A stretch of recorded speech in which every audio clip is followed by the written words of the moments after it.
ভাগ্য পরিবর্তনের আশায় ভূমধ্য সাগর হয়ে লিবিয়া পাড়ি দিতে গিয়ে 18 মাস ধরে নিখোঁজ মাদারীপুরের ত্রিভাগদি গ্রামের এক যুবক।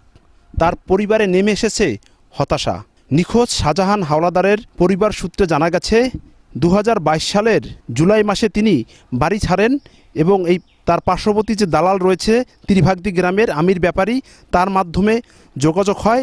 তিনি 10 লাখ টাকার চুক্তি বিনিময়ে সরাসরি ইতালি পৌঁছে দেবেন বলে পরিবার থেকে নগদ এই 10 লাখ টাকা নেন। পরবর্তীতে দুবাই থেকে মিশর থেকে লিবিয়ায় যে মাফিয়া রয়েছে সেই মাফিয়াদের বন্দিশালায় শাহজাহান হাওলাদারকে জিম্মি করা হয়। দফায় 38 লাখ টাকা আদায় করা হয় এই অসহায় পরিবারটির কাছ থেকে। খবরই নেই, আমার পোলার কোনো ঘরে তো লেগে গেছে, পোলার কোনো খবর নেই, বাচ্চারাই নেই। নিচে আমির শাহ নিয়ে দিছে আর এক দালালের দ্বারে, রাশেদের দ্বারে। এই পরে এর বলে যে কই পোলার খবর নাই, খবর ওই বিবে আছে, সালিশি করে না, কথা কয় না, মোর কথা কিছুই কয় না। হারা টাকা দিছি, 10 লাখ টাকা কন্ট্যাক্ট করে নিছে। ও 15 দিনের ভিতরে ইটালি যাবে, ইটালি সরাসরি নিবে। তাই না কয়ে নিছে দুবাই তো নিছে আবার লিবিয়া নিয়ে ধরা খাওয়াই নিছে। ওই 10 লাখ তো গেছেই, ফিরকে ধরা খাওয়াই 2বার ধরা খাওয়াইছে। ধরা খাওয়াই নিছে 3 লাখ করে 6 লাখ। ফিরকে ধরা খাওয়াইছে মাফিয়া দিয়া ধরা খাওয়াই নিছে 12 লাখ।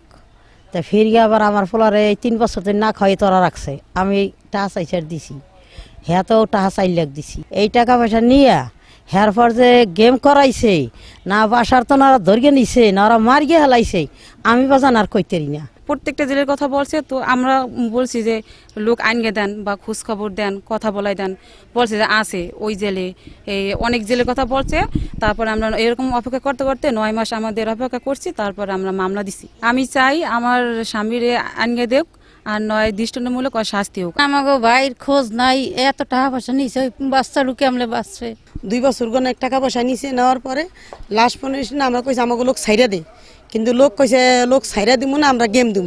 কিন্তু এটুকি কইছে, এরপরে আমাকে আর কোনো লোক কি করছে আমরা জানি না। যে দালাল রয়েছে আমির ব্যাপারী, তিনি ত্রিভাগদি গ্রামের মৃত বারেক ব্যাপারীর ছেলে। এরপর গত 18 মাস ধরে কোনো খোঁজই নেই শাহজাহান হাওলাদারের। এতে পরিবারে নেমে এসেছে হতাশা। তার পরিবার জানিয়েছেন যে এই যে 38 লাখ টাকা দালালদের হাতে দফায় নগদ এবং বিভিন্ন ব্যাংকের মাধ্যমে তুলে দিয়েছেন। পরিবারটি নিঃস্ব হয়ে গেছেন এবং ধার দেনা করে চড়া সুদে এই টাকাগুলো তুলে দিয়েছেন দালালের হাতে।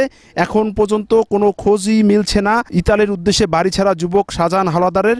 2024 সালের যে মার্চের 21 তারিখ নিখোঁজ হয়। এই নিখোঁজ মর্মে মাদারীপুর আদালতে 2024-এর নভেম্বরে একটি মামলা করা হয় পরিবারের পক্ষ থেকে।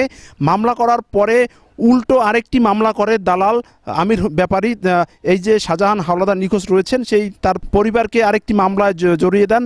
এতে আরও আতঙ্ক বাড়ে অসহায় পরিবারটি। তারা দাবি করেছেন যে আমির ব্যাপারী যে দালাল রয়েছে তার দৃষ্টান্তমূলক শাস্তি এবং যে নিখোঁজ শাহজাহান হাওলাদার রয়েছে তাকে ফিরে পেতে সরকারের কাছে জোর দাবিও তুলেছেন।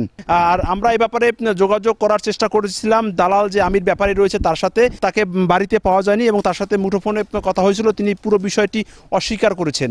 তো এই ছিল আমার কাছে মাদারীপুর সদর উপজেলার কুনিয়া ইউনিয়নের ত্রিভাগদি গ্রামের যে যুবক 18 মাস ধরে নিখোঁজ। সঞ্জয় কর্মকার, অভিজিৎ, সময় সংবাদ, মাদারীপুর।